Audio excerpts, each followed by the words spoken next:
Hey everybody, thanks for joining Just Us Chatting. I'm Tamara. And I'm Michael, and today we wanted to spend some time kind of going over Ken Wilber's integral theory because it's been pretty formative in both of our worldviews. So, and we reference some of the features of integral theory pretty regularly. Yeah. So I figured we might as well kind of go through some of it, offer some resources, and kind of so that when we're talking about things and you're like, well, what the hell are you guys talking about? We'll be able to refer you to either this video in the future or clips of this video or books and websites and stuff that we're going to talk a little bit about today, I think. So, I guess to get started, when do we start reading in Ecuador? In Ecuador, we're living in Ecuador. Probably like the first year, maybe by 2012 or 2011. Yeah. I think we were pretty gung ho, but we were pretty much like into it by the second year. 2012. Yeah. And then by 2013, one of the first things we did when we came back was buy all the books. Mm-hmm. So we had a whole collection of his books. Ken Wilber. I haven't read all of his books, but I've read a few, and we've definitely talked about spiral dynamics quite a bit. Mm-hmm. The two of us, and with David Rainishek. Hi, Mr. Boo. Murphy, you want to come up? Come on. You want to come up? Come on up, Bubba. Okay. Or not. He's like over here. Come on. On this side where all the equipment is? Come on, Bubba. Come on. Aww. You want to come lay down by us? Do you want to snuggle? Does you want to snuggle? So yeah, he kind of blew our minds a little bit. I would say, I don't know if it was my mind was blown as much as it was kind of given a constructive framework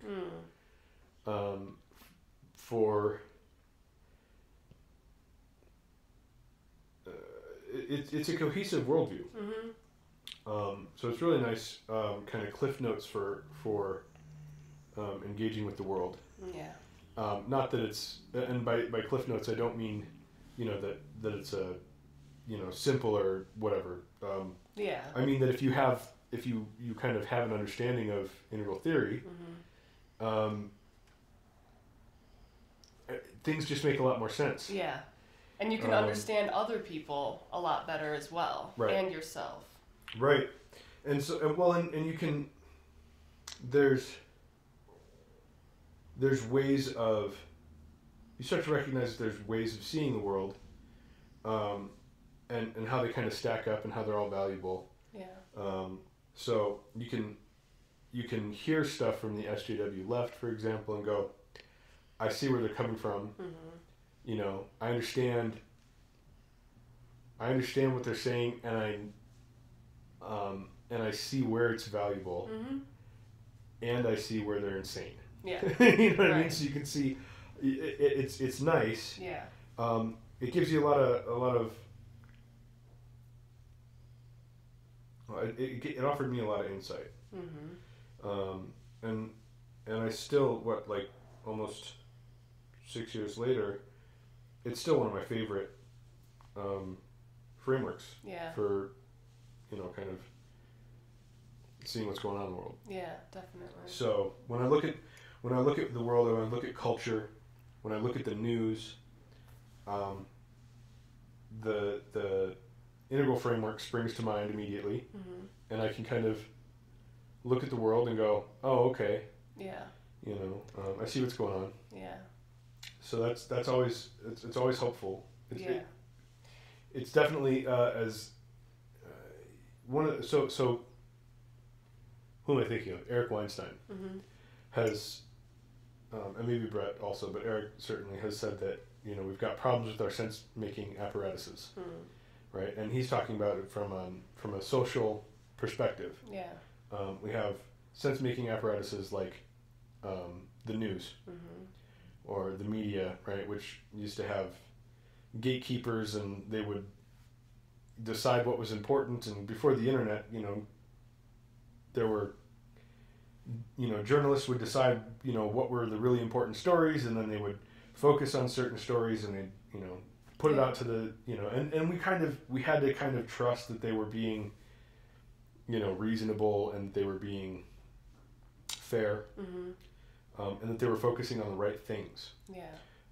And after the advent of the internet, what we've got is basically everybody has a publishing platform. Like we're talking to whoever's looking right now, and because of that, it's really difficult to tell, what's important, right? And who's telling the truth, and what makes sense and what's stupid. It's really hard to make sense of what's going on in the world when you have this multiplicity of perspectives, right? So although there's some benefits to it as well. There's definitely benefits to it. It's absolutely benefits to it. It's great. Yeah. The dialectic of progress, which is something that I learned from from reading Ken Wilber. This idea that as things get better, the overcoming of old obstacles with new technology presents new obstacles. And so the better it gets, the worse it gets. And it's always the best of times, and it's always the worst of times. Before the advent of the nuclear weapon, of nuclear weapons, we didn't have, the capacity to, wipe out life on the planet. Yeah. But, that was just one of the many technologies one of the many expressions, right, of that scientific knowledge and understanding that came about. Right. We've also got superconductors and computers that can process things and save people's lives. We've got, we use this stuff we use the same kinds of technology and mathematics and science to build medicines and to build, so just the fact that we've, blossomed into this technological kind of superpower, right, doesn't mean that it's all bad. Right. We found ways. We've technology has been a blessing and a curse. Right. So this is the way that it goes. Yeah. I don't think anybody wants to go back to living in huts with dirt floors, and tribal warfare. Yeah. The people in the next valley over killing you and your family over where the goats are allowed to graze. Right. Nobody wants to go back to that. So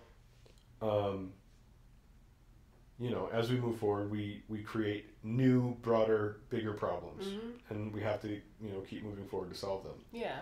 So going back isn't the right option, but sometimes it happens, and hopefully we learn from these things and we become smarter. And obviously, like with the atomic bomb, it's like, and all these things, like we realize like we could wipe everything off the face of the planet. You know what I mean? Like we realize that we have to be careful with these technologies, that it could be entirely devastating. Yep.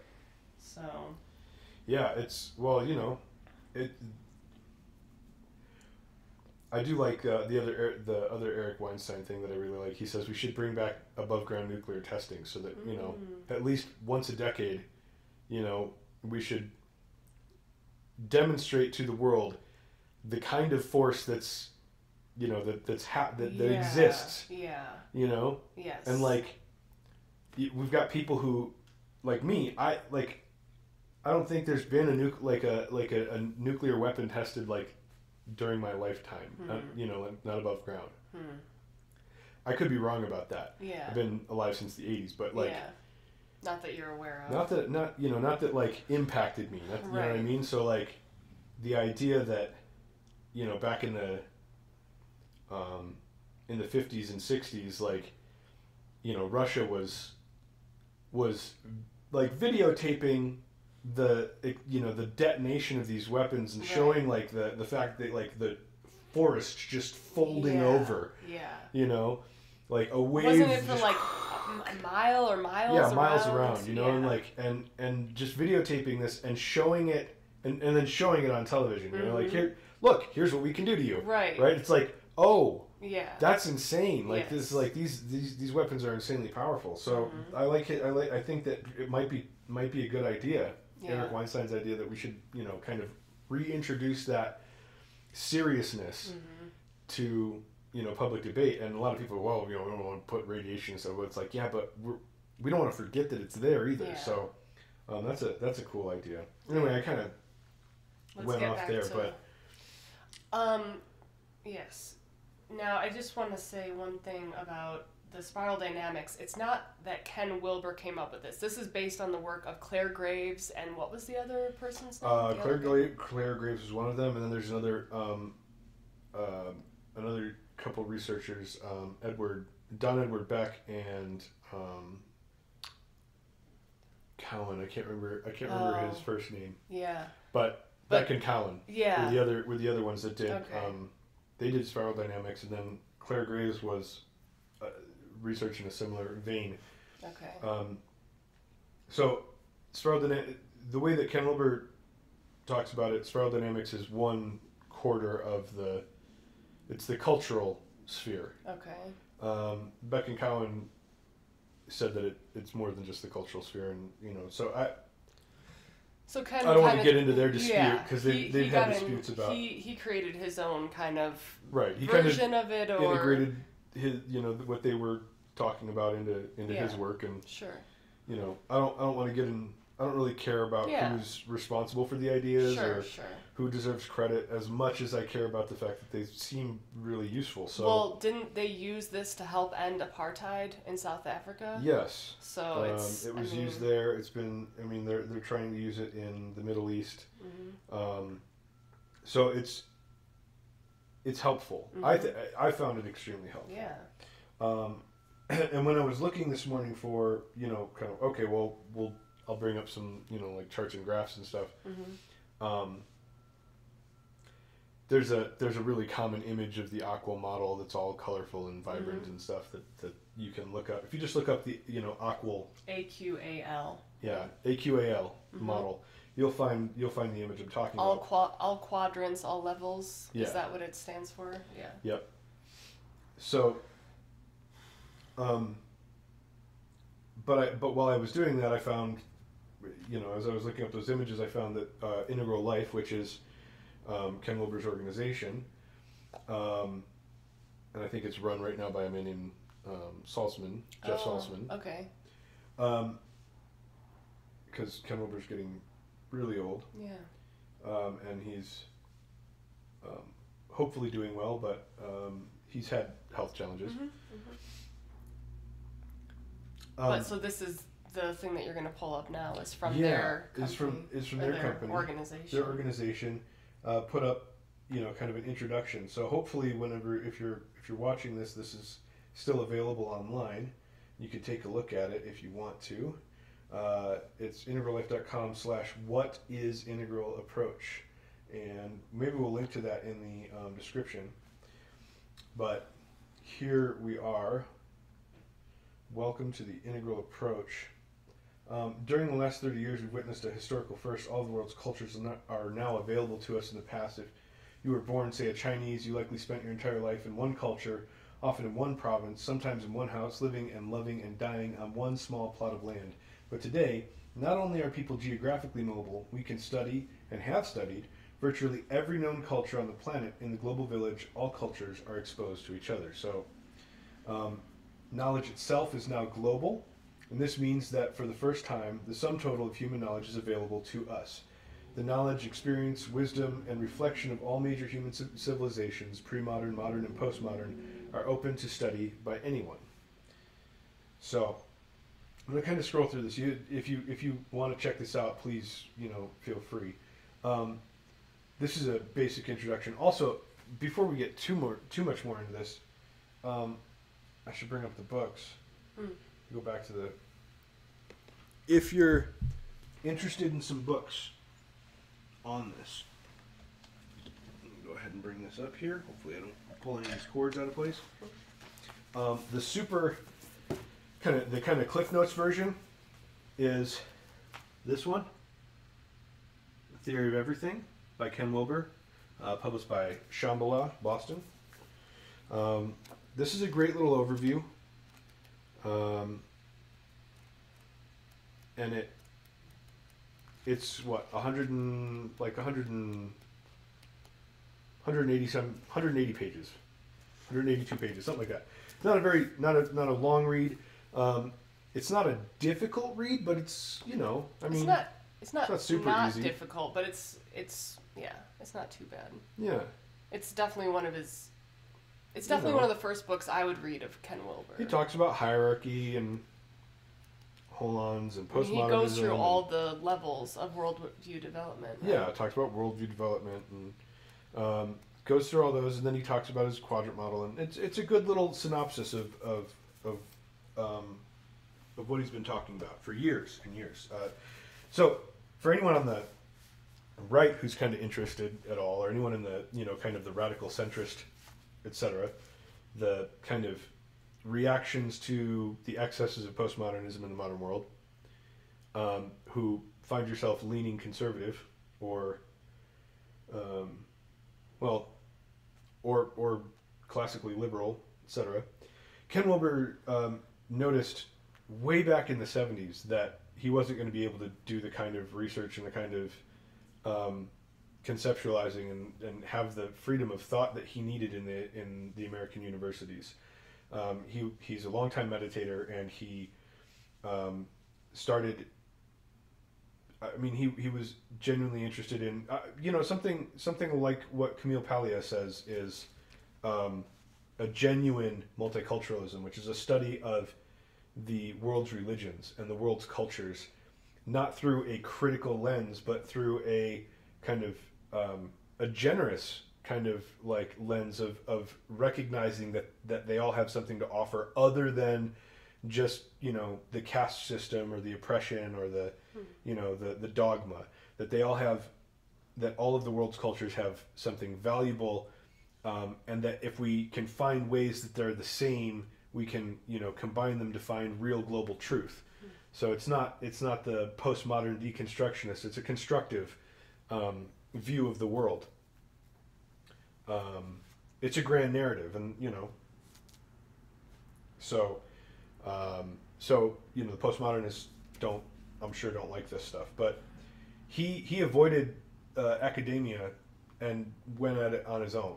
So he basically lived in a hut and did all his own studying and did all his own research and put this all together himself, outside the academic, with I would say what appears to be a certain amount of academic rigor, but outside the academic framework. I found that very interesting as a rebel myself, someone who tends to kind of be like, screw frameworks, and you can't, don't box me in with your presuppositions. I really enjoyed it. Theory of Everything. Another one you can do if you want a short version of this book, this monster right here, is this one, which is A Brief History of Everything. I don't know if you noticed, you probably, some of you may notice, that A Theory of Everything and A Brief History of Everything are, kind of, they're playing on Stephen Hawking's famous books, A Brief History of Time and A Theory of Everything. So, Stephen Hawking's, I guess, he's poking fun at the idea that the scientific materialist view doesn't incorporate everything by a long shot. And so, I don't know, that's just a fun little quirk.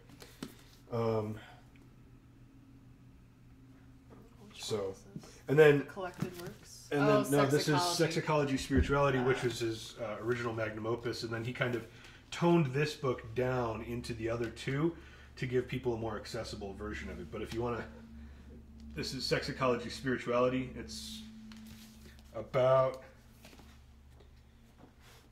I don't know, it's like,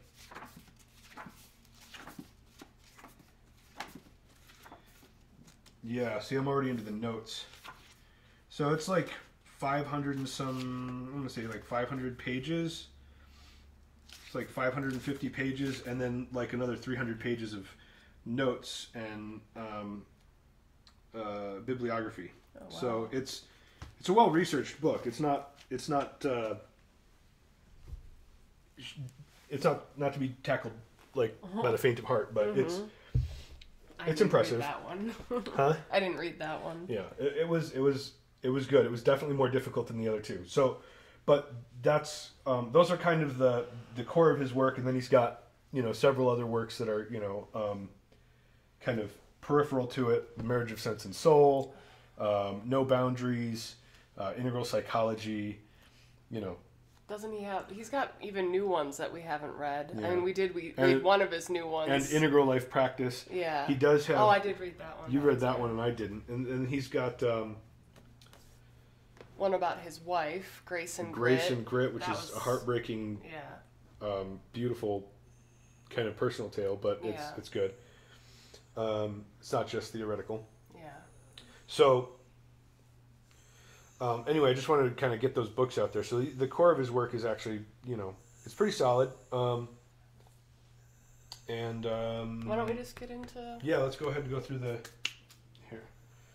So back to here. So the five elements is kind of a new agey way of putting it. He's got quadrant levels, lines, states, and types. And I'm going to kind of skim through this. We'll start with quadrants, which is he doesn't get to quadrants until way down here, and I think it's probably the easiest place to start in my mind is quadrants. Which, here we go, the four quadrants. So we kind of look at this. The four quadrants is loosely based on the good, the true, and the beautiful, which goes way back.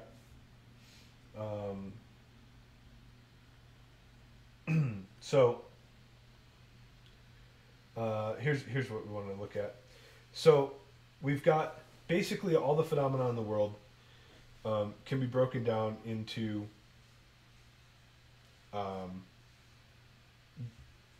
these four kind of areas. There's the individual and the collective, and there's the internal and the external. So you got the interior and the exterior of the individual and the collective. That's basically how it breaks down, okay? The interior of the individual is, personal psychology, spirituality, emotions, I, me, emotions, right. Just go away. The exterior of the individual is pretty obvious. It's like, I'm an individual human being. I have a meat suit. I'm your physicality. Now I have a brain, right? But now here's the thing that some of the scientific materialists in the audience are not going to like. The brain is not the interior of the individual. The brain is still the exterior of the individual. There's no, the interior of the individual is phenomenological. So it's not it's not the chemicals that fire around in your brain when you're listening to music and having an emotional experience. It's the emotional experience itself. Yeah. There is truth to that emotional experience, whether or not there is a corollary firing of neurons, and chemicals. There's an experience that matters to you. And so that's the upper the upper left, the interior of the individual versus the exterior of the individual. Yeah. And then the interior of the collective and the exterior of the collective are broken down into what I would generally kind of phrase as culture and society. So there's like the social systems, the way that the way that our government functions, the laws, the systems that we have in place. Is that external or internal? That's external. Okay, that's what I thought. Right. So, the police, the laws and the laws that make them do the things that they're supposed to do. All of our written down systems and rules, you know, and our socioeconomic system too, our you know, our economic modes of production. So we're post-industrial, we're in the information age. These kinds of things are all part of the physical systems that work in the world, right? So that's the internet, right? That's the that's the lower right. And then the lower left is our culture. It's our shared sense of meaning. So, you know, one of the differences, you know, between the two is you could say the internet is a thing. The way that we talk about the world has changed because of the internet. That's cultural. Right? So we have new kinds of conversations. The fact that an iPhone exists is not the same thing as the fact that everyone knows what an iPhone is.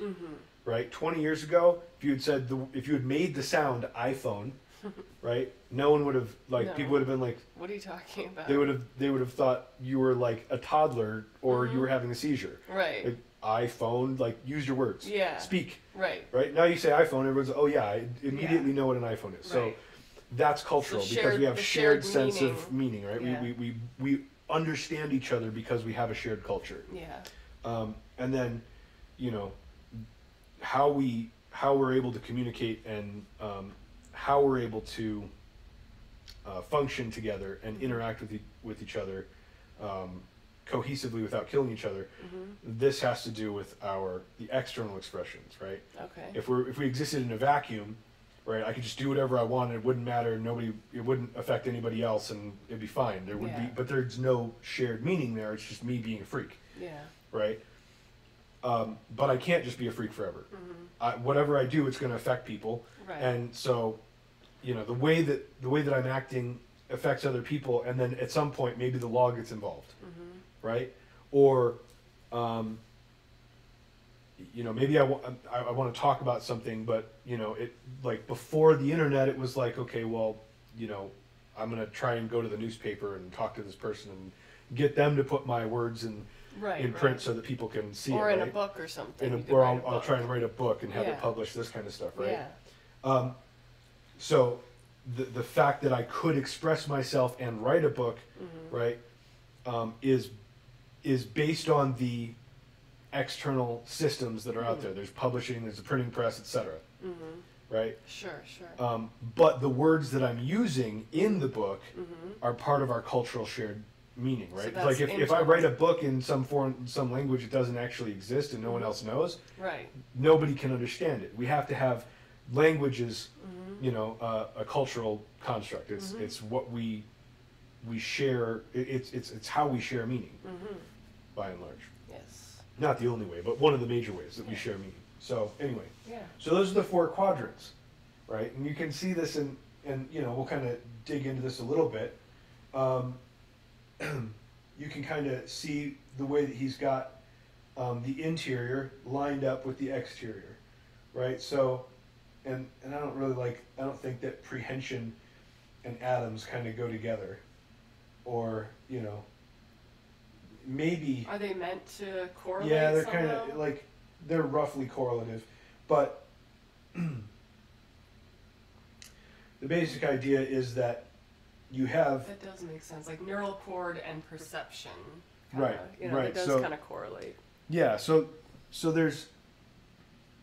Yeah. So there's correlation between the two, and there's you know levels of development that kind of expand more and more. Yeah.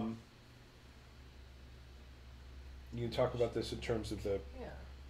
That's interesting. Here's. I haven't looked at this in a long time. Yeah, and I'm not a big fan of these social systems. The way he's got a social system set up here, but it makes sense to break. I think to me it makes sense to break the world up into these. It makes sense to make distinctions. Right. Right. Especially in, you know, when you're talking about culture and politics, which we do a lot.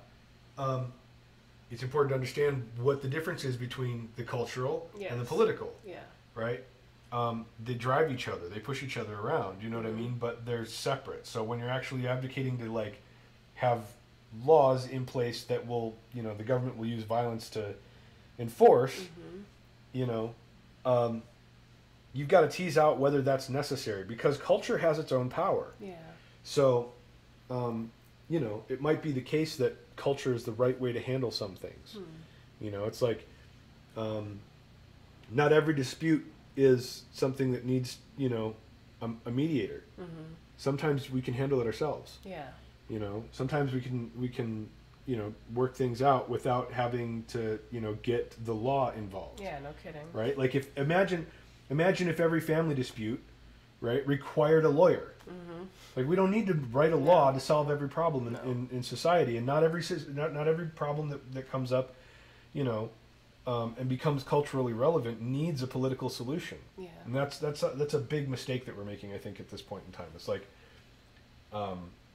not every, just not every dispute not everything that comes up in culture needs a political solution, and so these kinds of these attempts to silence speakers, stuff like this. Yeah. It's like, yeah. we're getting, or creating okay, so you got administrators who are putting out, bias reporting systems at colleges, right? Where it's like, they're basically putting posters up, letting people know where they can go to tattle on someone who's, said something that they see as a, offensive or biased in some way. Yeah. It's like, we don't need systems of administration, third parties in place to manage stuff like that. Yeah. That's just a like, what are those kids in kindergarten? Right. I mean, it's such a bad idea. It's a really bad idea. It's really like immature kind of, Like, here's an idea I can't deal with. I'm gonna tell on these people. And so that's a kind of basic overview of the Four Quadrants. Like I said, if you want to look this up, you can go ahead and check it out. Here's some other kind of conceptualizations of it: spirit, mind, body. Gross, subtle, and causal. I'm gonna skip. I'm gonna have to go. I haven't seen this new page. I just found it this morning, like I said, but I'm gonna see if I can find any more of this stuff. So, okay, yeah. So the Aquamat, the states, Aquamap includes quadrants, levels, states and stages, and lines and types. So here we're looking at levels of worldview development. And I'm going to see if they've got, this is kind of like the last thing on their page right now. Levels of worldview development is part of the system of spiral dynamics, which Ken Wilber incorporated into his integral theory, which is great because it's integral, so it should include everything.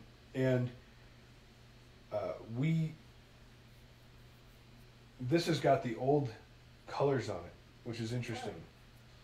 So, this is the way that I usually talk about it, using this color spectrum. Basically, the idea here, when we talk about spiral dynamics, we're talking about. Let me go ahead and come back to the video real quick so that you can kind of. Basically, when we're talking about spiral dynamics, we're talking about is cultural worldview development. Mm-hmm. So we're not talking about we're not in any way talking about a static value of a person or anything like this. We're talking about well, people go through these different stages, not all of them necessarily, but like there's a certain order that people have to go through, one stage to get to the next, and they have to go through that stage before they can get to the next. Right. And So that stage. This is like individuals go through psychological development like that. Yes, and then culturally we also and go then through culturally we go through these stages as well. But it's kind of more it's more fluid in culture because an individual it's made up of individuals. Right. So. And cultures go through these levels slower. They do. They go through the levels more slowly, and partially because it's just more. It's much more difficult to organize, a collective in a cohesive worldview than it is, to organize yourself as an individual. You're just much more agile, right, as an individual. Right. So, but basically the idea is that at the dawn of human history, there was not really culture. Mm-hmm. Culture is kind of the beginning of human history. Yeah. And at what they're calling the beige level of cultural worldview development, it's basically just kind of you're trying to survive. Mm-hmm. It's just survival. Yeah. Right? And other people are as much a threat as they are, an opportunity, and it's almost like more threat than opportunity. Like, yeah. Mothers may sacrifice their own well-being for their children, but they're certainly not sacrificing their well-being for anyone else. Mm-hmm. You know what I mean? And like, yeah. the men are not sacrificing for the women or the children. It's every man for himself. It's the most egocentric. It's level. It's absolutely egocentric, and that's not a judgment. It's just, and this is the other thing. There's like, you have to be aware that there's no judgment in all of this. Yeah. So there's no judgment in the fact that it's egocentric. Right. It's just the fact that when you have to find food and you're starving and mm-hmm. you don't have shelter and you don't have clothing, mm-hmm. There's no possibility for thinking about anyone else but yourself, because you don't even have your survive. Basic needs. Yes. Like, and there's a hierarchy of needs, so it's right. like the fact that you don't have your basic needs met right. precludes any kind of necessity to have compassion to be kind of world centric or anything like this. Yeah. So you have to live. Yeah. So nobody's blaming people who are in Somalia for But you think they're even stuck at beige? Probably not. Not Probably exactly. Not. I mean, beige is tribal. maybe like. Babies are. I mean, babies start at beige. Everyone starts off at just kind of like unable to survive and right. Just kind of doing their thing. But we've got to, this is the other thing. We've got to make a clear distinction between the individual and the cultural. Right. Right. So babies aren't at beige because they don't because beige is actually more of a cultural. Okay. Thing. It's a cultural thing. Like, beige is a description of a culture that is, and I mean, I guess you could say that people do express cultural their kind of their worldview, mm-hmm. right? I don't know that babies express beige exactly. They're just kind of like blobs. They can't do anything for themselves. Yeah. Again, not a judgment. Just not a judgment. It is right? what it is. But like, kind of like that. Like, But if you're talking about a culture that's, Paleolithic and maybe even pre-Paleolithic, possibly before the dawn of humanity and proper. Then, Before humans started, organizing themselves into tribes. Right. Right? Right. So it was way before that. So I don't even know how long ago that was. A long time ago, right? So, but this is the thing: is not necessarily. I don't think that this has to be limited to human culture, right? Mm-hmm. So, there's evidence that chimpanzees have some form of culture, and they do have tribes. You know what I mean? So this is actually just kind of more inclusive of life in general.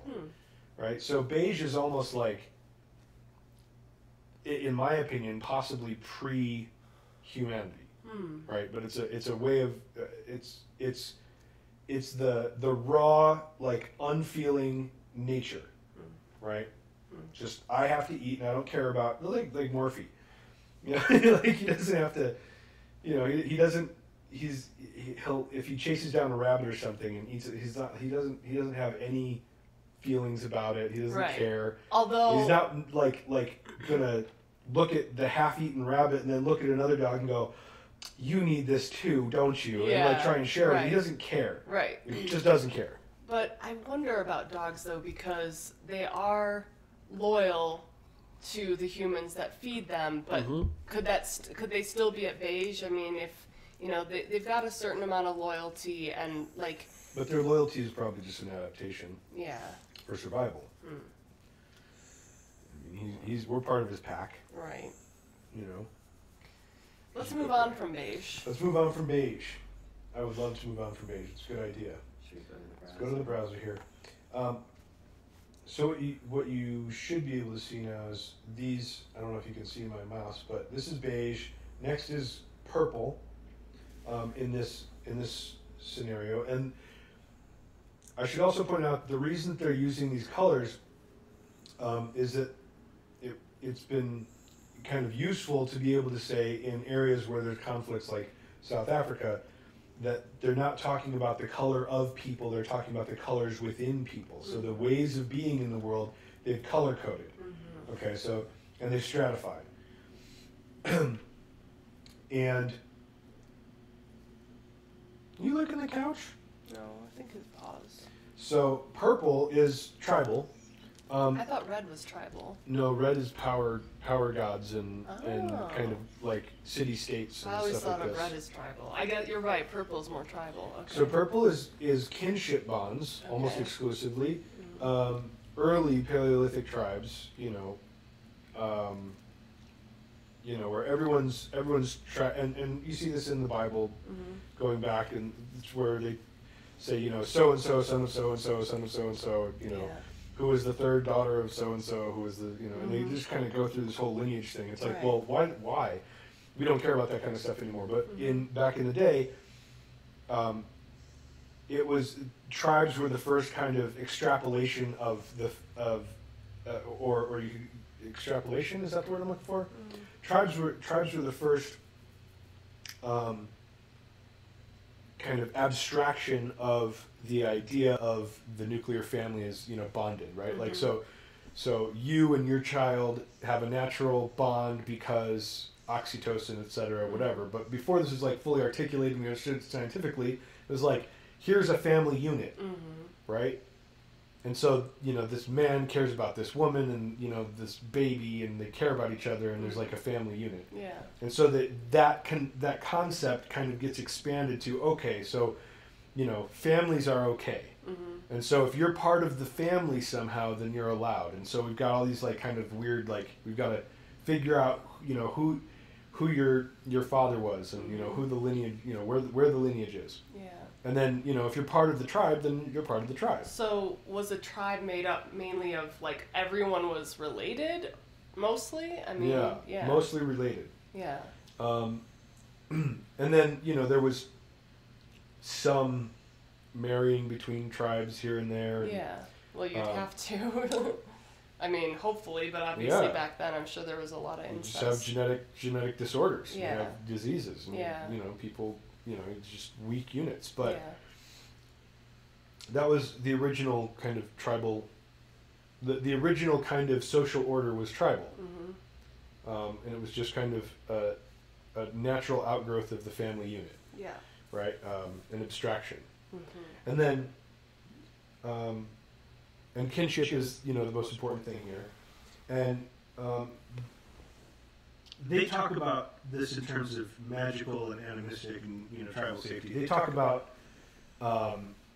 this is something that I think that Ockwell does a little bit wrong, because he talks about how the different lines of intelligence are not necessarily connected. So you could have a purple culture, and you could have very smart people who are maybe not. Well, the culture, the sense of shared meaning is kind of a magical animistic sense, right? So there's like the spirit of the woods, or there's the spirit, the spirit of the cave, and there's the spirit of the bear and stuff like this. The rocks, right? And it's very specific too. It's not like, this is something people don't understand, like a lot of people don't kind of recognize. They think about these like. I think that tribes over time have developed more and more sophisticated abstractions, but originally it wasn't that there was the spirit of water, right? There was the spirit of this particular bend in the river, right? It was this river, it's not, and this river has a different spirit than some other river, and so it was all very kind of separate, right? There was. Our cave has its own, our spirit. Sure. The spirit of our cave, and the spirit of, this one massive tree in the forest, you know, the spirit of that tree. Yeah. Right? And so those were they were animated by our personification of them at some point. And then out of the tribal lineage, kind of system of cultural cohesion, comes multiple tribes kind of come in contact with each other, and they have disagreements, and the way they settle it is basically war. Right. So tribal warfare. Does that get into red now? Yeah, we start to get into red. As tribes, you know, are more successful and they come into contact with each other more and more, they go into war. Stop growling at our neighbors. Yeah. See? You can't even accept somebody living next door. Yeah. I mean, in person, he, you know, likes to go sniff and love on him, but... Come here. So, yeah, the tribes, as tribes become more successful and they grow, they come into contact with each other more and more.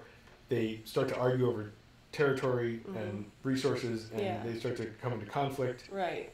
Red is might makes right. Right. And so purple tribes coming into contact with each other start to go to war, and eventually, because of that, they have to find ways to, they have to, in order to, you know, cause all of that, in order to cause disparate tribes to coalesce into a single nation, or a nation state, or a kingdom maybe, you start to get kind of a feudal structure where each of the tribes has a chief, right? Well, or you know, a leader, or maybe, you know, a council of leaders. But then the group of tribes, you know, they come together under one of those tribes' leaders, because that's the most, and it basically comes down to that's the most powerful tribe. Right. So they end up following that leader, and, you know, then it's kind of like, it ends up being kind of a feudal system where you've got a king, and you've got, you know, the kind of lords and ladies of the various houses, you know, and that's, you know, you kind of develop well, that's skipping ahead to the blue. To blue, I was gonna say. But you get, so out of kinship tribes, you get power tribes, right? So you've got like I was talking about the deity of the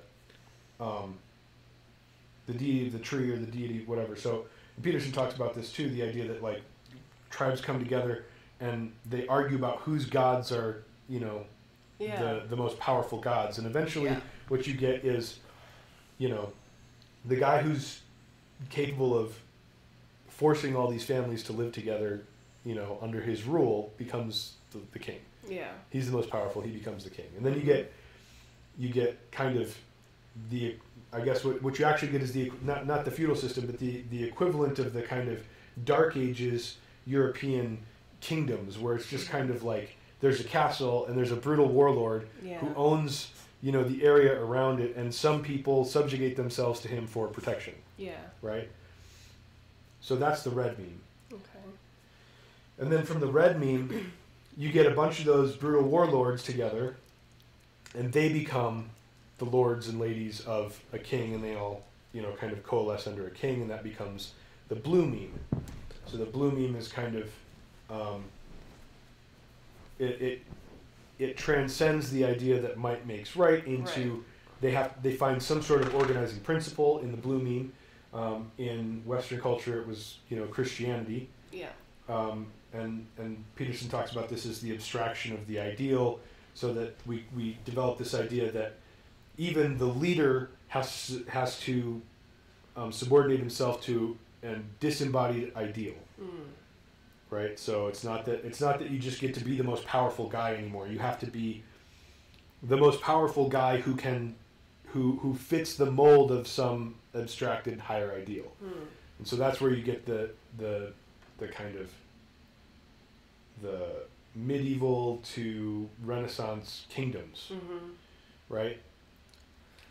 And then, you know, and all of these people, then you see it because all of Europe was kind of not exactly subjugated, but kind of not subjugated to the Pope, but supposed to be deferential to the Pope. Right. Right. If the Pope says, "Well, you can't be the king because you're not the right lineage" or whatever like this, then you could go to war about it. Right. But you're kind of expected to just kind of like, if you go to war about it, it almost weakens your claim because the point is you're supposed to be holy.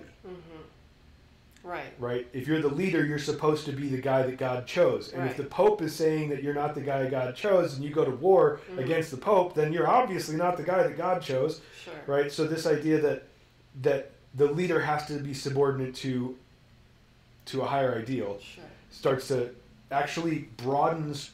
Again, we're seeing a broadening of social cohesion. We're including lots of little red mean kingdoms under one leader who's virtuous somehow. Yeah. Right? And so we're getting beyond the might makes right to some sort of an abstraction of like this idea that this person is chosen by God. He's virtuous somehow by divine right. And so it's not articulated, but it's kind of like it's not well articulated, we should say, but it's basically it takes the might makes right to the next thing. It's not my might, it's God's might that makes me the king, this kind of thing. Yeah. So that brings us to the blue mean. Yeah. And then the orange mean, because of the seeking of that ideal, right, and the seeking of truth about the ideal, because the blue mean is so invested in that ideal, there's this extreme kind of and it gets more difficult to talk about as it gets more sophisticated. So this is another thing, but it's important to note, though. I think it's important to note that each one of these levels kind of incorporates more humans. It kind of says, it's a way of saying, when you go from beige to tribal, it's a way of saying, well, I've got enough that I can share with my wife and my child, right? And I can share with maybe some other members of my family, right? And so we can have a little tribal unit. And I can include these other people in my sense of who belongs, right? And then when we go from, the purple tribal to the red tribal, we can say, well, we're all following the same great warlord, and we all have victories with him, as our leader. And so because we fight together in battle, even though you're from that other stupid family, you're still okay. Yeah. I can still deal with you. Yeah. Because together when we're on the battlefield, you're going to help me kill those other people. Right. Right? So we can kind of get along that way. Yeah.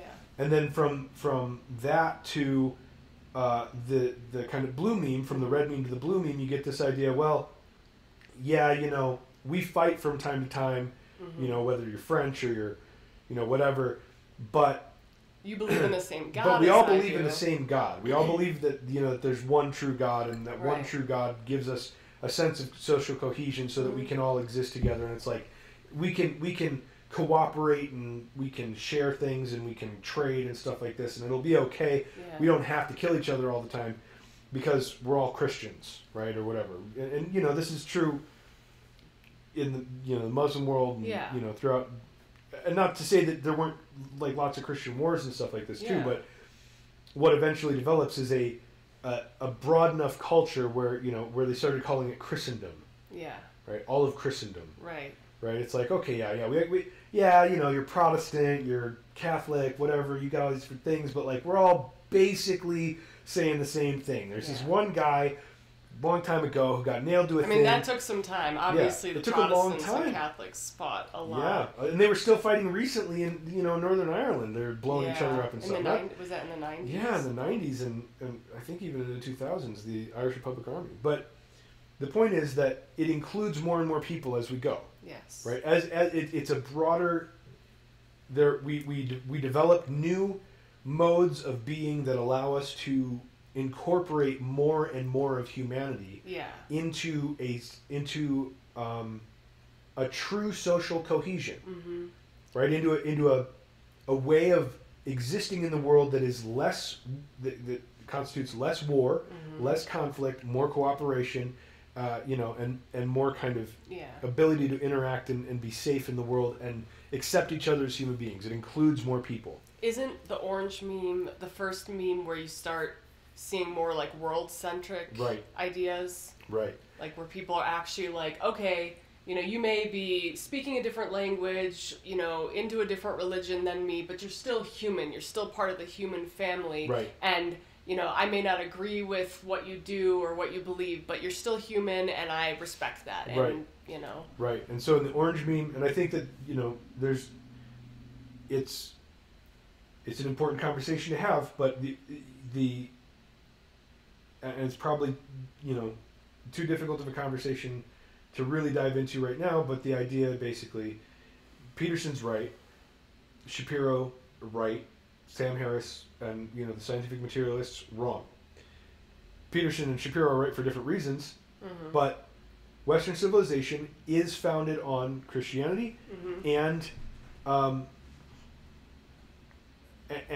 the rational enlightenment came out of Christian ideals, came out of the pursuit of Christian ideals. You got philosophers like Thomas Aquinas, who was, you know, a Catholic saint, is a monk, you know, and he is a philosopher, right? I mean, like, the man is a famous philosopher. He contributed greatly to human knowledge. Yeah. All of the first scientists were Christians, right? Yeah, all of the first like, they were all people who were pursuing truth, right? And probably pursuing truth in the name of God. You know what I mean? These weren't people who were being like, screw the church. You know, they weren't like intentionally trying to like tear down the church, right? Because they were seeking truth for the glory of God. It was you know, it was like it was this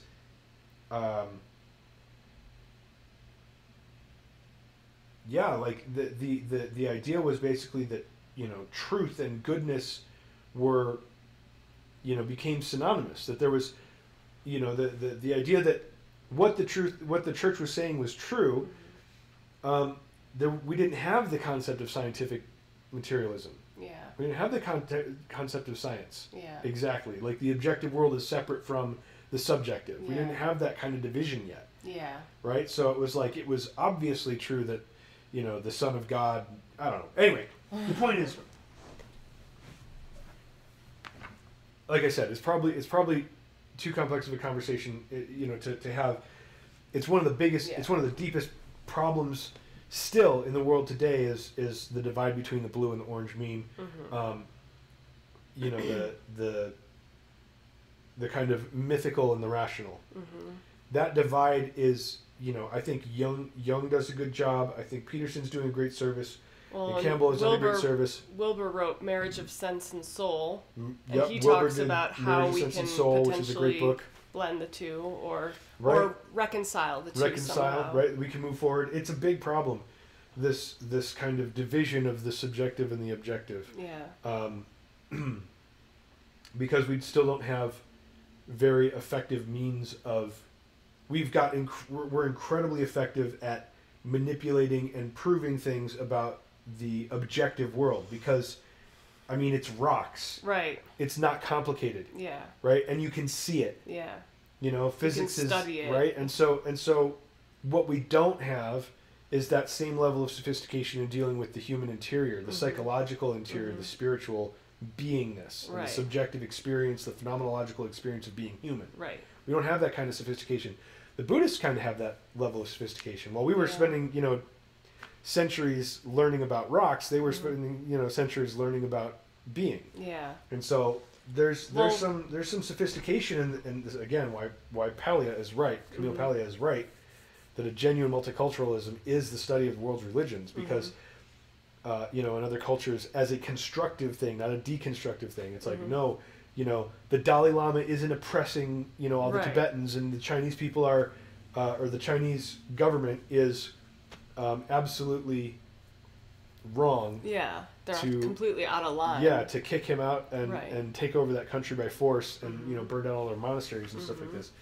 But one cool thing is, like, meditation. Like, at least we can study, like, the brain waves while someone is meditating. Yep.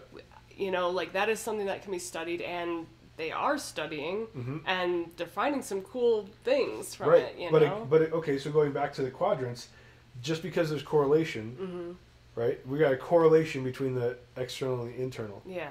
Right? So you go, okay, well, we'll meditate and we'll see that, while you're meditating, these, neurons are firing. You've got these brainwave states going on. You've got these chemical interactions, whatever. Right. But that's only one part of it, But that is, you don't experience music as a series of, chemical interactions. Yeah. Right? You've never experienced a series of chemical reactions, right? What you experience is not a It's something that reaction. Can't be studied. It's different because the experience is the phenomenological. It's your, like, you won't ever experience that.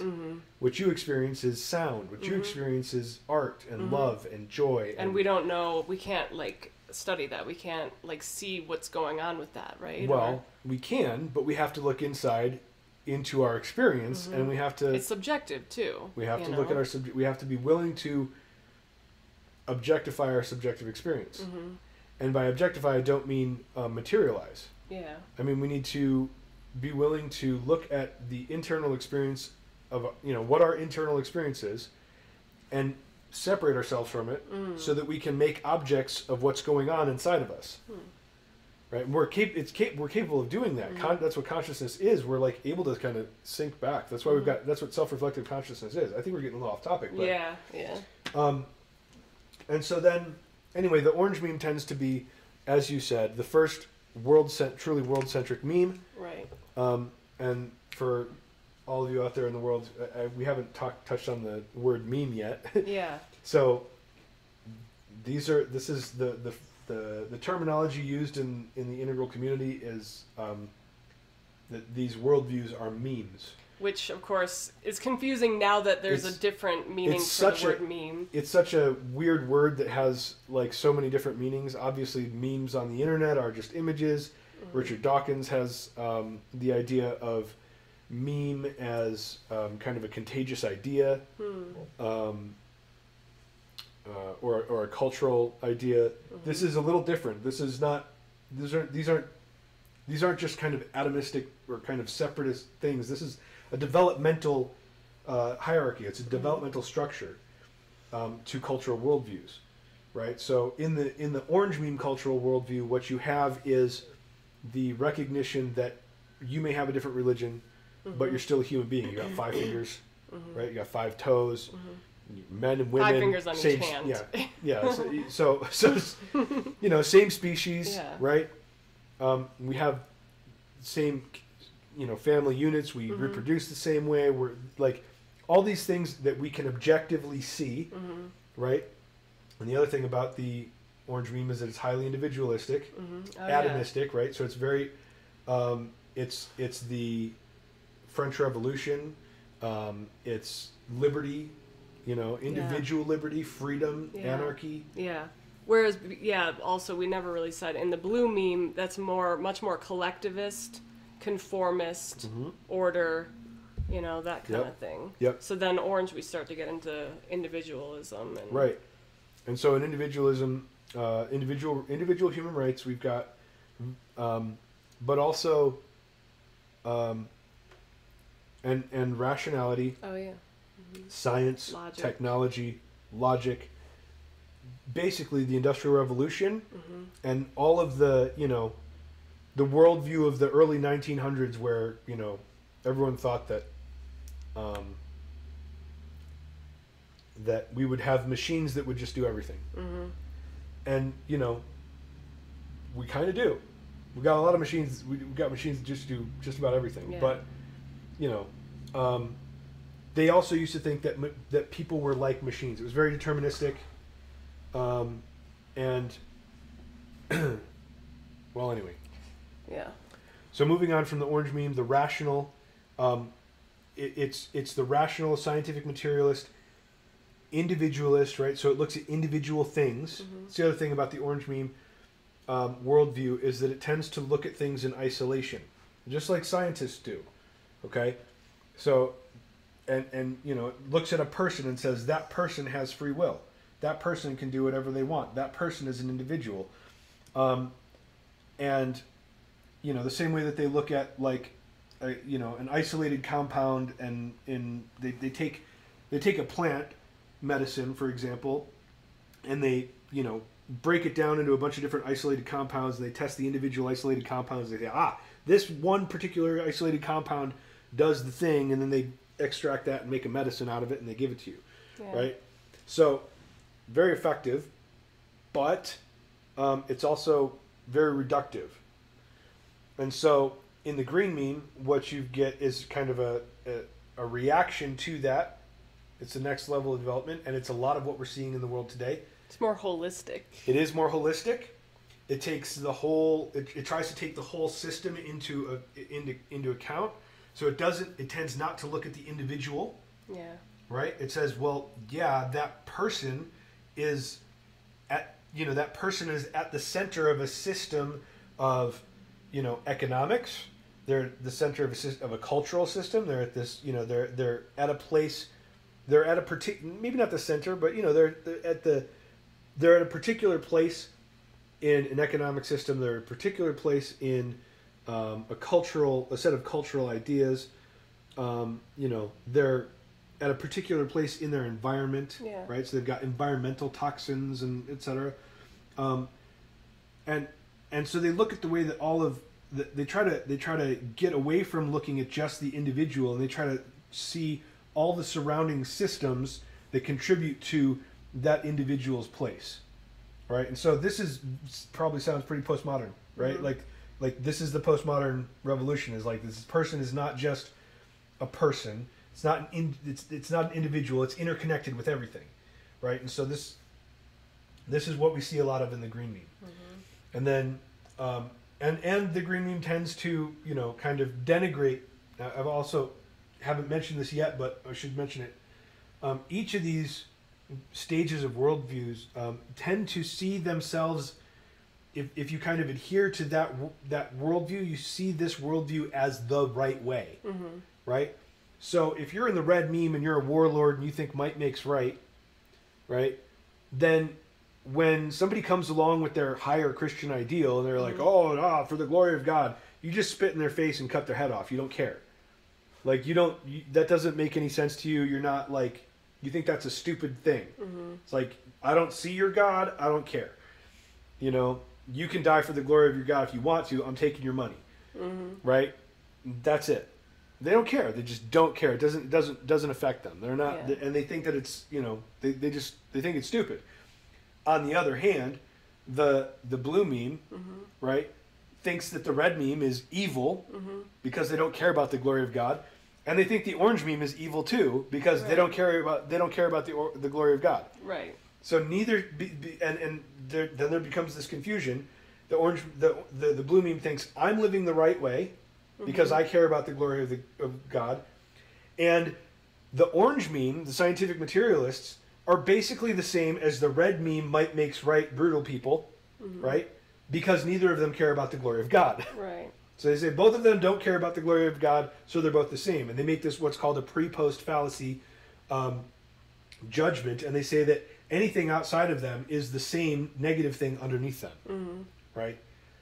And they always put it underneath them because they say, well, we just came, because it's developmental, we came out of red and achieved blue. Mm-hmm. We came out of might makes right and achieved the glory of God. They think that's the highest ideal, right? Maybe. And so since that's where they understand, right, if you go beyond that and say, no, actually the sun doesn't go around the earth goes around the sun, right, and you disturb their natural order and the glory of God, they put you down here. They say, mm-hmm. no, you're the evil people down here that we've already transcended. Mm-hmm. This is true for all of what Wilber calls the first tier memes up to yellow, where you start to get the integral. So green thinks that orange is raping the environment, mm-hmm. and let me go to orange first. Orange thinks that blue is just superstitious nonsense and completely illogical and childish and ignorant. Yes. And then they look at green, and green is saying, protect Gaia. Yeah, protect Gaia, and they're feminists. We've got to pay attention to the to the emotions. We've got to pay attention to these systems of oppression and they're talking about, contextualizing everything, and the orange meme goes, "You're just these irrational, illogical, stupid people that are the same as the fundamentalist, yeah, right?" And you hear this all the time that the green, that these people are the same as the fundamentalists. And there's some merit to that conversation, but the point is, a lot of times that's a pre-post fallacy, right? Like pre my level, post my level, and I go, just kind of take that thing that's actually beyond this level and move it back down. Yeah. And say it's the same as the thing that we already transcended. So, whereas, going into the rational worldview is actually progress from the religious worldview. Going into the postmodern worldview is actually progress. But it's weird because it can be very pathological. It can, and there's dangers of pathology at all of these levels, right? Yeah. And if we can work it out and stabilize a society in a given worldview, we can then try to progress and work with new problems and move forward again. And isn't the healthy way to transcend and include include the beneficial aspects from the previous levels? Right, exactly. So but to transcend and keep growing. Right, exactly. Yeah, so I'm glad you brought that up, because that's again, part and parcel to this developmental structure. It's like beige is just mere survival. Well, obviously, if you transcend mere survival, you can't suppress survival, right? You can't we're not going to survive anymore because we've got, we're not going to hunt anymore because we've got a family.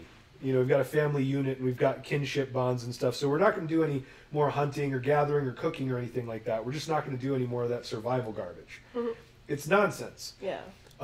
You have to include in order to successfully transcend, right? Otherwise, you're not transcending, you're repressing. And so, as you move up through these, you transcend and include. So from purple to red, you don't just suppress the fact that you have a family, right? It's not like all of a sudden because you're, going to war with people who aren't in your family doesn't matter. You transcend and include. So, okay, now we're going to war against, foreign enemies with, tribes that are, kind of close to us, but they're still not my family. It doesn't mean I don't have a family. I don't just drop the family part. Same thing as you move up. You've got to transcend and include the red into the blue. It's not like because we've got the glory of God, we don't have armies, right? We still have armies. We still have, this feudal system where, there's lords and ladies who have people who will come to their, defense and will, carry swords into battle and kill the outsiders, right? If they come and, or if we need to go over there and get the resources, whatever it is. So it's not like we get rid of the organized warfare aspect, but we include we include that, but we've got the glory of God, so we've got to do it for the glory of God. You can't just do it for nothing. Then we go forward, right? It's like now from the glory of God. A better way to say that in the transition to the orange is that we've got the, kind of subordination to the principle, right? Which is what we really get in the blue meme, is this subordination to moral, like morality, or... morality, but specifically the actual separation of the king from the principle, right? Of what it is to be kingly. And so the subordination of and that's basically what science is. It's like, it's the abstraction of saying, well, it's not so much that the rock is something. It's like we can use principles to investigate what exists. So the separation I would say the subordination of the systems of, certainly in cultural terms, the subordination of the systems of power to a principle, right? Not just to, that's the blue meme, right? That's what the blue meme really represents culturally and, developmentally.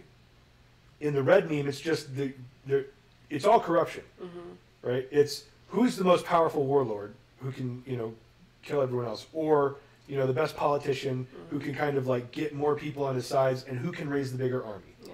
Right? That's really what, you know, where it all boils down to. In the blue mean, we actually have the subordination of the system itself to a principle, the separation of power from principles, right? And this is where the postmodernists are wrong, because there's a separation of power from principle in the blue mean. This is why we can't denigrate religion entirely and destroy it. Like the traditional structures gave us that separation of principle and power. So you can't have power unless you adhere to certain principles. Right? So we've got, like, that's why we have the office of the president, and then, you know, different guy goes in there, different woman, whatever, different person goes into the office of the president, and why you hear people saying things like, I don't respect the president, but I respect the office of the president. Right? I respect our systems, because we learned to separate at some point in our history, and actually what we learned to separate, when we learned to separate, was not the rational enlightenment. It was in the blue mean with the, you know, in the Middle Ages and the Renaissance, where we learned that it wasn't, the king was king by divine providence. There was some principle that made him king, not just, you know, arbitrary. It wasn't just arbitrary, right? And that he had to be a good representation of what, you know, Christianity was supposed to embody. This is why there were all sorts of, like, wars about whether or not, you know, a Protestant could be queen. This kind of stuff, right? So what we actually get out of the blue mean is the separation of the principle from the system. And the system has to be subordinate to the principles. So we start to actually investigate the principles themselves. And this gives rise to the orange mean, right? Now, in the orange, because we're investigating not, like, in the blue mean, we were not investigating, like, things. We were investigating truth. Yeah. What's the highest principle? So we're trying to figure out how to develop truth, and how can we find truth. And so we're coming, and that right there gives rise to the orange mean, which is all about logic, rationality, science, and individualism. And so, where was I going with that? We were talking about transcending and including. Transcending and including, right. So you can't get rid of that separation of the principle, right, from, or that subordination of reality to principles, and have logic. Logic is a set of principles, right? It's like, it's not like my pants are logical, right? There's no thing that is logic. Like, logic is an abstraction. It's a separation of, technically a separation of principles, you know, an abstraction of principles from, you know, our material substrate. And so it's a mental space that we begin to inhabit that separates the things from the ideas that we have about the things, right? And so we split the world into objective and subjective. And that's including what the blue mean gave us, which was that initial separation. And that goes way out there. And then we get into, so that expands, we get technology and all this kind of stuff. As we pursue all of these things, we start to see that we're, you know, that strip mining and deforestation and these things are impacting the environment. Capitalism, we've got systems where we're seeing, you know, vast wealth disparities, and so we're seeing people who are in certain states in the world, certain countries in the world, being exploited, basically slave labor. Now we're getting into, like, what the green meme cares about. Right. And so we start to look at all these systems, right? But we can't look at these systems without first being able to abstract the principles and the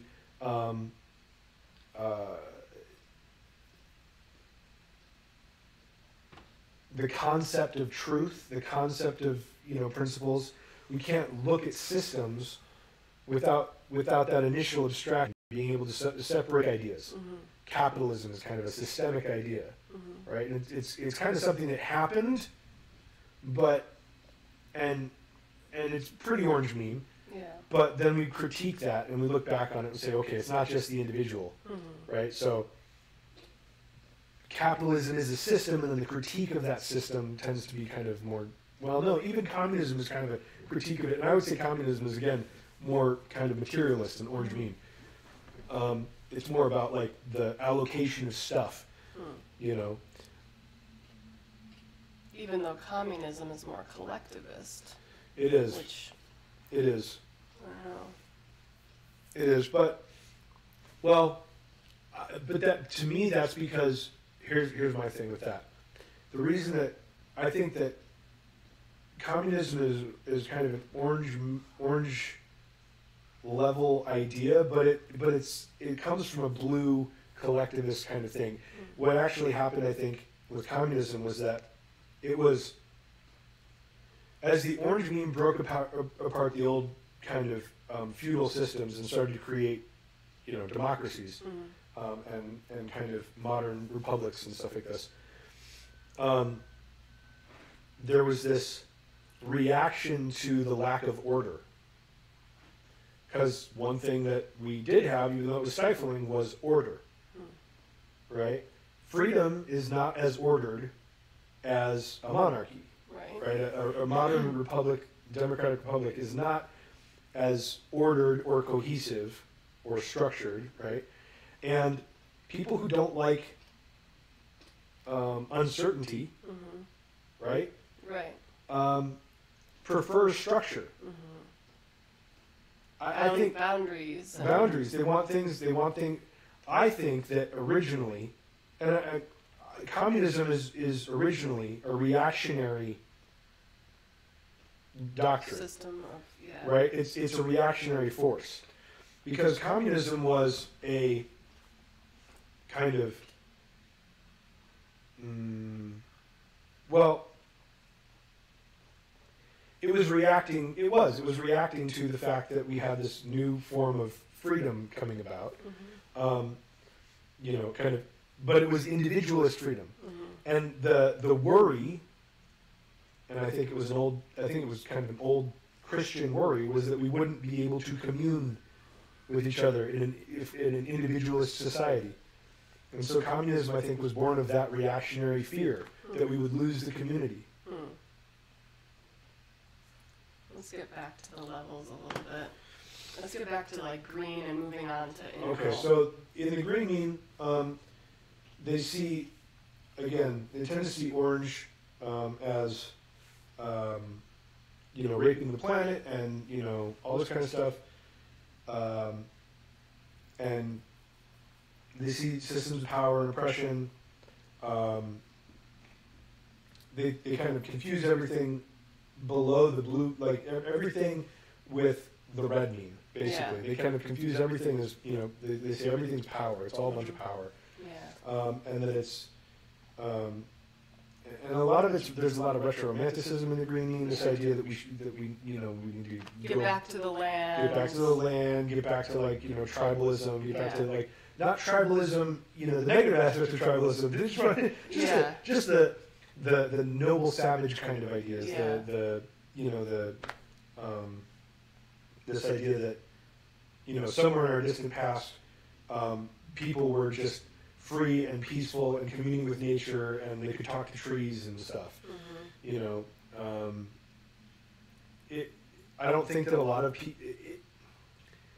There's a cultural green meme and there's an intellectual green meme, and this gets into like levels, lines. This gets into lines, lines of development, and, you know, in the individual.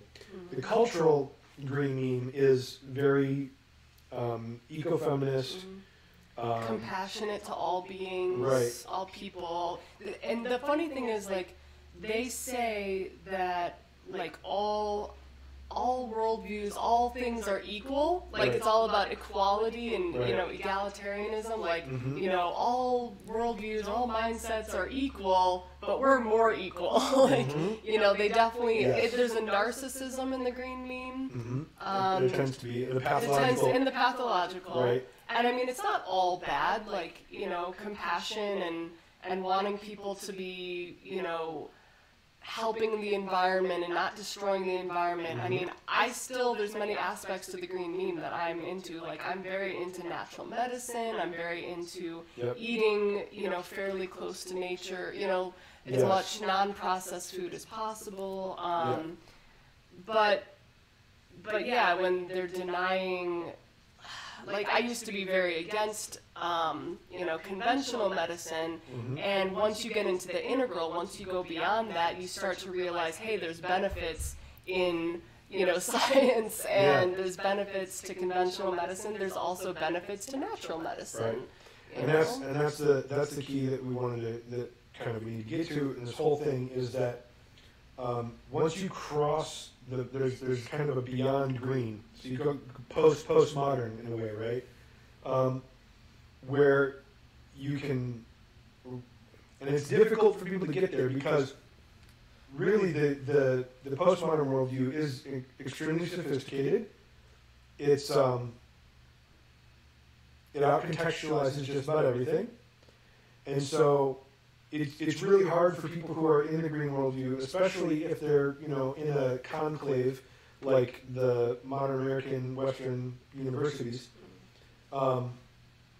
where they're not going to find many ideas that challenge theirs. It's very difficult for people to get beyond that. It's very hard because just about everyone in society is not, just about all of there's almost nobody who, it's growing, but it's a very, very small kind of tip of the spear that's, communities that are talking about integral ideas that are beyond green. Like almost nobody's talking about postmodernism. Most people are just saying, no, postmodernism is stupid, we need to go back. Right. All right. I don't think postmodernism is stupid and we need to go back. I think some people who are possessed by postmodern ideas are less capable of. They're rigid and inflexible. They're ideologues. They're possessed by the ideas. Or they become nihilists, right? Right. They become nihilists. There's a lot of dangers. I don't think the right way to. But there are important insights too. So just because they're dangerous doesn't mean we shouldn't go through them and go forward. I don't think that the right thing to do is say, postmodernism is stupid, go back. Yeah. I think that's wrong. I think that it might be a good idea to put the brakes on at the moment because Donald Trump's in office and God, we're like not, things are unstable. So maybe a little bit of regression in favor of a whole lot would be a good thing. Or if we could somehow push people over into integral. Yeah, that's the other thing is if we can. So in the culture where there's two fronts. One is trying to get green forward into integral, and let me talk a little bit about integral. Integral is the first stage. Yeah, I need to talk about integral first. Integral is the first stage that kind of recognizes as a collective group of people who kind of this is a map of that. It's not just knowing this isn't necessarily the same thing as being there, but it does help though. It helps because you kind of sort things out, and then you can figure out where you are and move yourself if you want to. But there are people in the world who are acting from integral stages who have no idea about this map, right? Like there's people in the world, you could maybe saints and sages who recognize the value in all these different worldviews and see how all these things kind of work together. They've got visionary, they've got kind of visionary logic. They call it vision logic, right? The ability to see the way all these systems work together and recognize the healthy aspects of these stages of cultural worldview development, and recognize the way the individual who's coming from any of these places participates in the world in positive ways, right? And encourage their positive contributions and discourage their harmful contributions. So there are people who act from this space that have no concept of this map as a system, right? This, kind of technical outlining of the system. To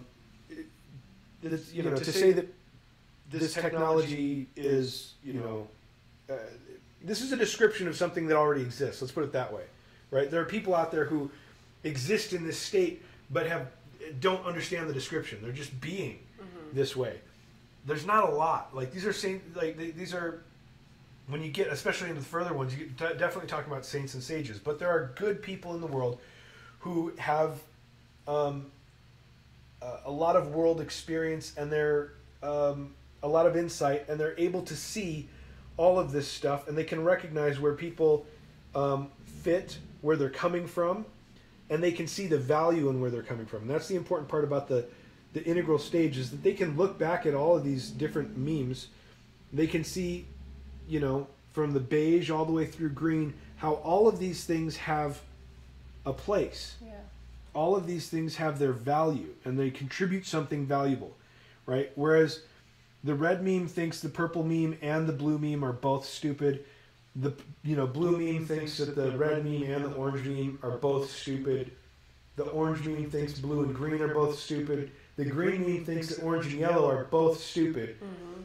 The yellow meme thinks that all of them are partial, right? True but partial is the phrase that Wilber likes to use, right? There's truth there, but it's a partial truth, right? And that's true of all of our, all of these levels. You might say that the higher levels, even the integral start to recognize that even their own truth is true but partial, right? So one of the things that Wilber says, I'm sure that this map will be outdated in the future, right? And I think, from what we've seen elsewhere on this page, if I scroll up, some of this stuff looks new to me, and I started looking at this, 6 years ago, 7 years ago. So it changes, but that's the primary thing, is that you see someone who's in the blue meme, and or let's say that you take and so the way this maps onto politics, as far as I'm concerned, let me just go there. The way this maps onto politics, as far as I'm concerned, is that the old Republican Party is in the blue, the new Democratic Party is in the green, and the vast majority of the populace is stuck in the middle in orange. Like classical liberals tend to be more orange, right? Yes, and the thing is that the vast majority of the population, because we only have two parties, the population right now, the cultural spread, this is the other thing, as the culture develops, it's not like it just chunks from one stage to the next, right? It's shared sense of meaning. So different people exist with different senses of meaning. We've got people in our society who, lots of people in our society who are at red. We've got, people who are in gangs. They believe that might makes right, and they don't care about your, they don't care about God. They don't care about the environment. They certainly don't care about the environment. Yeah. They don't care about systems of oppression. They care about fuck the police. They're actually they're utilizing green level technology to protest, but they're not really world-centric, compassionate, they care about everyone. They don't care if a white person gets killed by the cops. An example would be they care about people in their neighborhood who got killed by cops. Right, That's it. An example would be like the people that were protesting the Vietnam War. Right. You had green meme people protesting who truly cared about the Vietnamese people and did not want us going over there and killing these people. Right. But then you also had plenty of red meme people protesting because they didn't want to go to war. They didn't want to go over and get killed. Right. So the majority, and again, this is the thing, is as you get further and further up the developmental structure, the cultural enclaves that are smaller and smaller. Mm-hmm. And that's actually, it's more of a bell curve, right? So all the way at the bottom, especially in the United States, we've got very few. Almost nobody exists at beige. There are people living on the streets who are living on the streets and mentally disabled who are probably at beige in the United States. That's true. Yeah. It's not a large segment of the population, right? We have people at purple. It's not a very big segment of the population. We got people at red. It's a little bit bigger, but it's not that many. We've got a decent amount of people at blue, a lot of people at orange, a decent amount of people at green, and a few people, a little bit of people who are in the yellow. Yeah. Right? But I would say that our fundamental, our center of gravity as a culture is in the orange.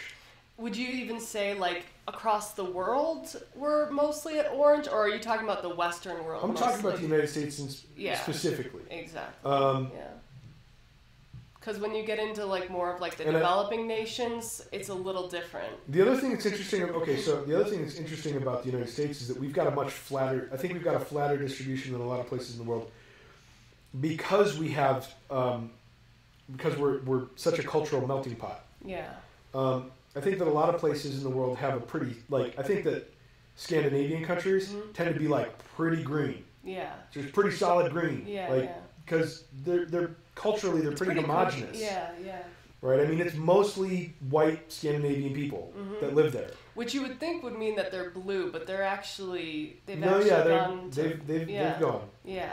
Right? They've really gone the distance. Which is why they're they've got very open borders there. They've allowed so many immigrants in. Just they're starting to have some problems. But you could see that so cultural worldview development kind of works like this. Cultures, once a culture kind of develops a system of cohesion and everyone kind of gets along, let's say it's at blue, right? The culture encourages individuals to grow into that culture. Yeah. And if you grow beyond it, so if you're below it, the culture helps you get there. But when you go beyond it, the culture holds you back. Right? Yeah. At least in the first tier. Yeah. That's just the way it works in the first tier. So if you're at orange, and our culture I think is at orange primarily, center of gravity, I think for us it's flatter, like I said, because we are such a cultural melting pot. We've got people, who are coming to our country from war-torn places. We've got people who are, people from all over the world are coming to our country, right? And so we get people from Scandinavia, green and, and beyond, and other places in Europe, and we get people from the developing world who are probably blue and red, who are coming to the country too, seeking better lives for themselves. But I mean, the point is we get people from everywhere. So we get all sorts of different cultures, kind of coming in to make our culture. So I think our general center of gravity is kind of around orange, but I think we're flatter distribution in most places because of the fact that we're a nation of immigrants and we're kind of, for the most part, successfully multicultural. Yeah. But what I was going to say was that the culture kind of pulls you to wherever it is, and then if you try to go past that, it kind of holds you back. Yeah. Right?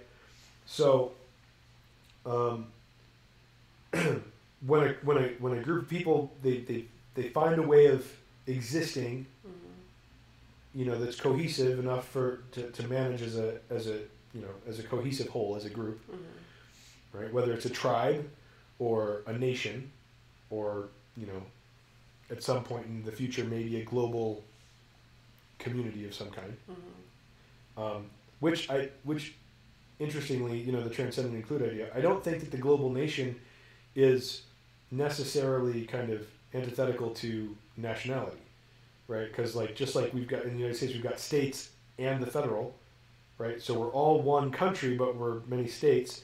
Kind of they're trying to do something like that in Europe with the European Union, this idea. They're not happy about the way that it's turning out over there. Yeah. I think we did a pretty good job here, but the cultures are in Europe are very distinct. They were, so for them to make that work, it's very difficult. It's much difficult. It's much more difficult. Yeah. It's not like people from West Virginia or from Tennessee are all that much different from each other. It's not, there's not huge it's not like there's a language barrier. Right. You know what I mean? Like, Yeah. there's not like centuries of cultural differences between states in the United States, like there are between, you know, nations in Europe. So it's harder for them to make a cohesive whole out of that. Anyway, the culture pulls you up, and then if, like, let's say our culture is basically at orange, the culture basically wants everyone in the our culture basically wants everyone to be at least rationally minded, scientific type people. And so it craps on people who are fundamentalist Christians, right? But, you know, it also tends to crap on people who are New Agers, right? So, like, New Agey types, they're like, you guys are stupid, right? And so, you know, yoga chicks get made fun of and stuff like this in popular media too, right? It's not as critical, you know, and, like, obviously you see a lot of, you know, kind of, and this is the thing, we're moving, you know, more and more towards the green.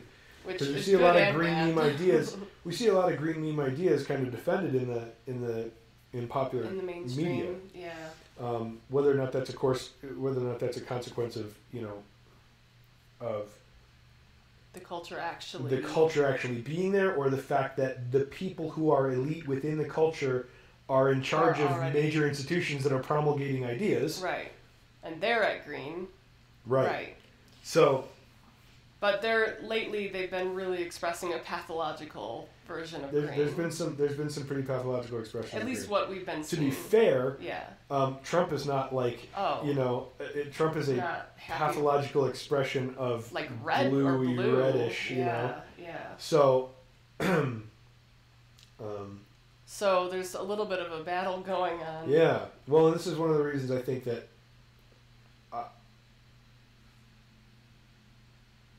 Okay, so to the culture war, there's two fronts in my mind, there's two fronts that the culture war is being fought on.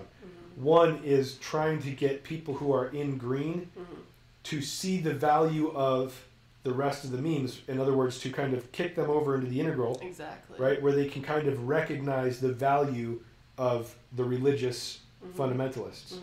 And see where they're coming from. Materialism. Or scientific materialism. And not just call it like, you know, patriarchy oppressing women and capitalism raping the environment. Right. Because that's basically the green meme view of blue and orange. Exactly. It's patriarchy oppressing women and capitalism raping the environment. And so if we can kind of say, if we can, you know, offer some context and get that, like, softened and allow them to kind of transition into an integral state where they can go, well, okay, capitalism actually is causing, you know, people in the entire globe to have less starvation and death by diseases and poverty. Right. Capitalism is increasing the well-being around the world. Yes, if where we could, it exists. right? And they don't like to admit that. No, they really don't. They don't like to hear it. Oh no, it's always on the back of these, you know, the poor and impoverished people. It's like no. Freedom, and, you know, the free exchange of goods, coupled with the rule of law, which is something that's the blue meme kind of thing. The rule of law, right? The order. As long as people have the stability of the rule of law and the freedom to interact with each other and in commerce, the country starts to become wealthy. Yeah. People in the society flourish. You know what I mean? So, like, there's value in that. And the, you know, if we can, so that's one front, right? Is trying to convince the green memers that, you know, they should kind of offer some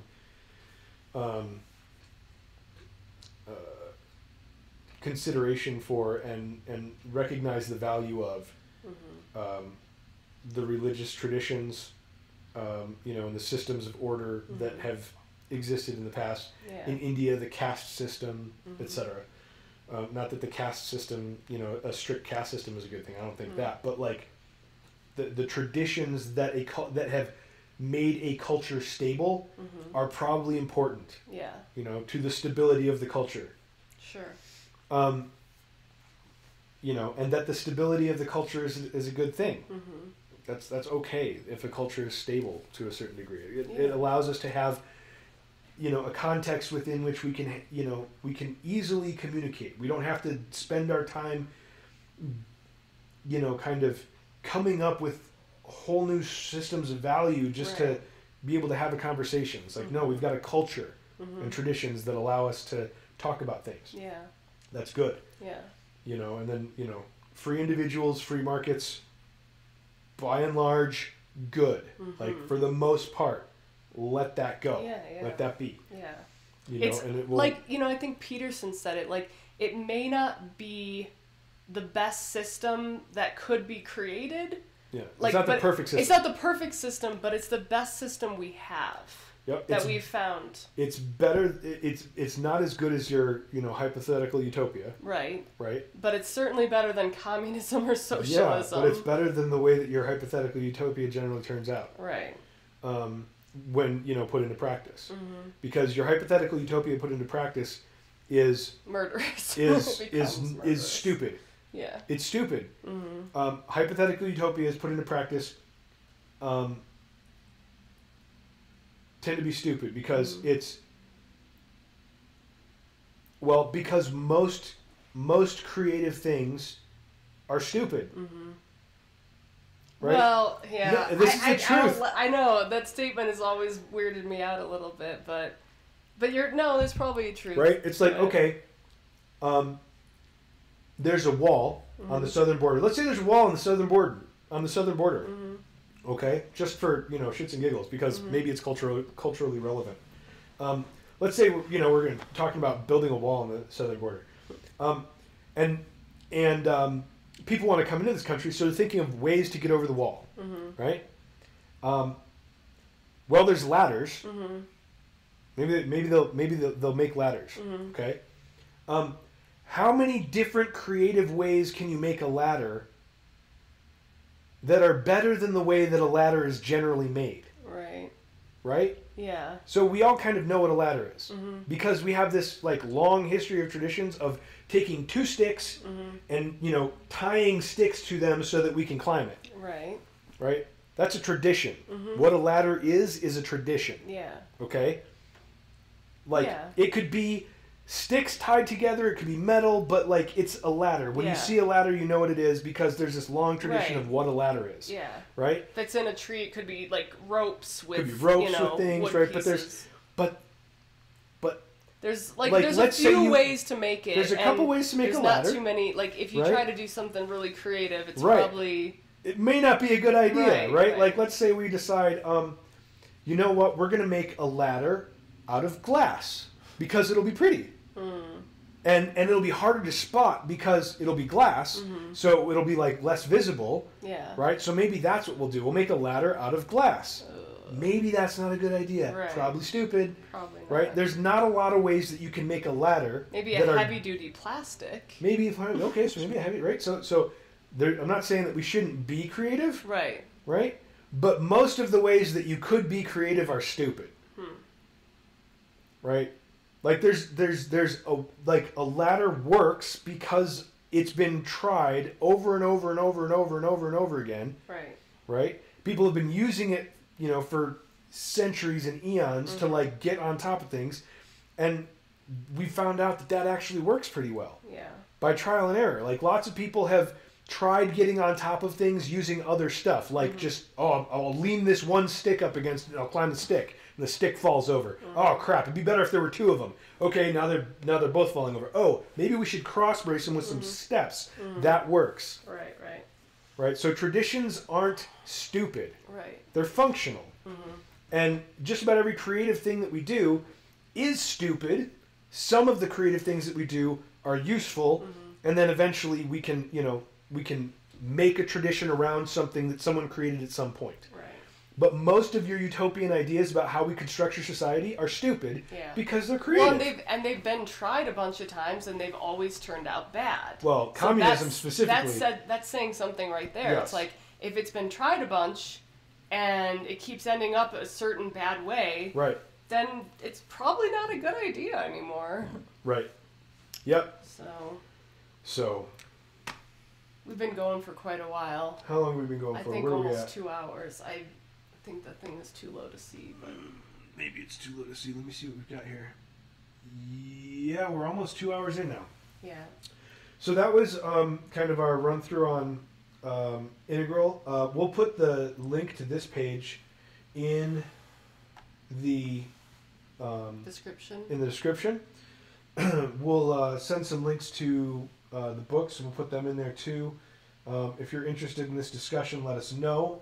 But this is a kind of a rough, rambling overview of really this great kind of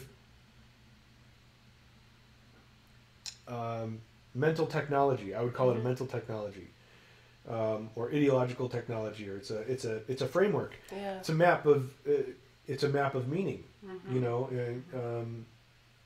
Which I still haven't finished reading, by the way. But it is. It's a map of the. It's a map of human ways of knowing and being. Mm-hmm. And so it's been very helpful. I would absolutely recommend checking out at least A Theory of Everything. It's a quick read. If you find it to be interesting, check out some of the other books. Check out this website. You can go down a Ken Wilber rabbit hole for years. It's pretty.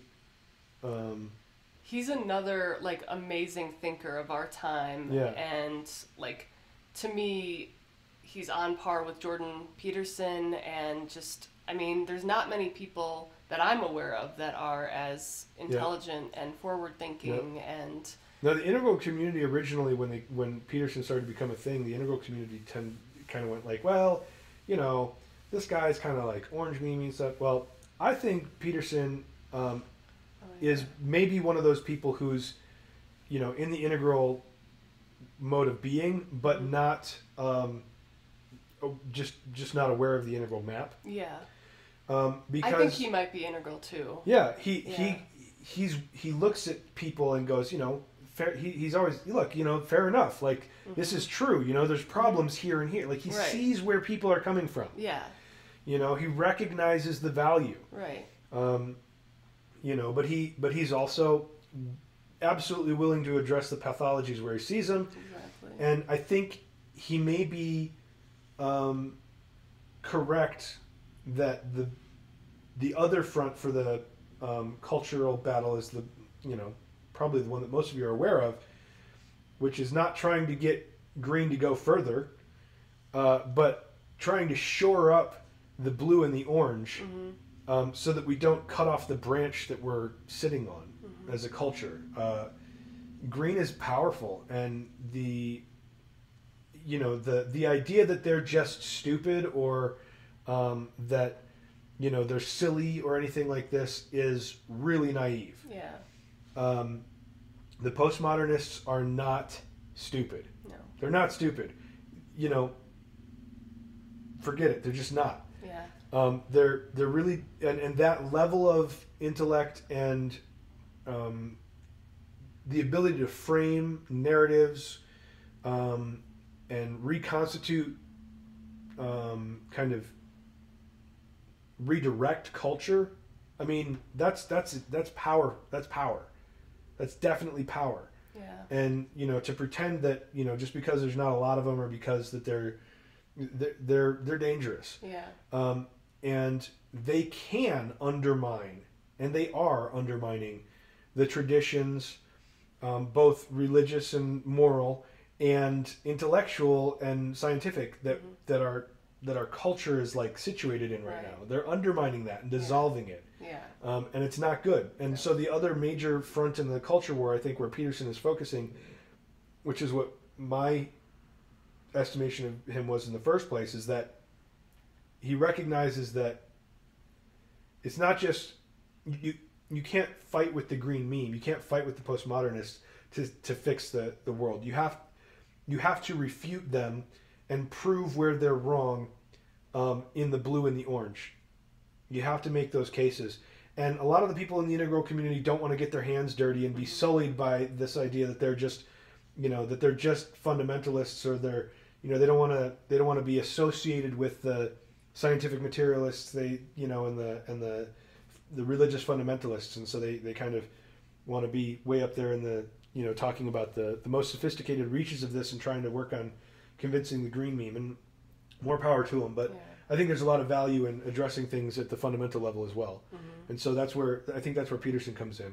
And I'm really excited about what he's been doing, and hopefully for anyone who's interested in Peterson, if you can take a look at some of Wilber's stuff, this is also really interesting. But if you're not interested in a genuine multiculturalism or beyond, this probably isn't for you, because he talks about Buddhism and Hinduism. He talks about postmodernism, and he doesn't just crap on it. So it's not it's not just my country rah rah. It's not that. And it's not just poking fun at the postmodernists either. So it's quite a sophisticated way of thinking about things, and it transcends and includes. It does. It's good stuff. So I'd recommend it to anyone who's interested. And we will talk about things in terms of spiral dynamics quite frequently, quadrants less frequently, but we do talk about it. And the overall integral worldview is pretty fundamental to a lot of the ways that I see the world when we talk about politics and culture. So if you've been interested in any of our kinds of conversations, or you catch us talking about things like the orange meme, refer to this is what we're talking about. So really encourage anyone who's listening to check it out. And maybe tomorrow we'll get back into some cultural stuff. We started to cut up some videos last night. It's difficult. It's humbling to watch ourselves on camera and listen to ourselves talk on camera. Yeah. So hopefully we'll get better. Hopefully we'll get better at it. If you're still watching, thanks. Thanks, and thanks for watching. Subscribe, like, follow us on Twitter and Facebook. Just Us Chatting, @Just Us Chatting. So until later, take care. Take care. Bye.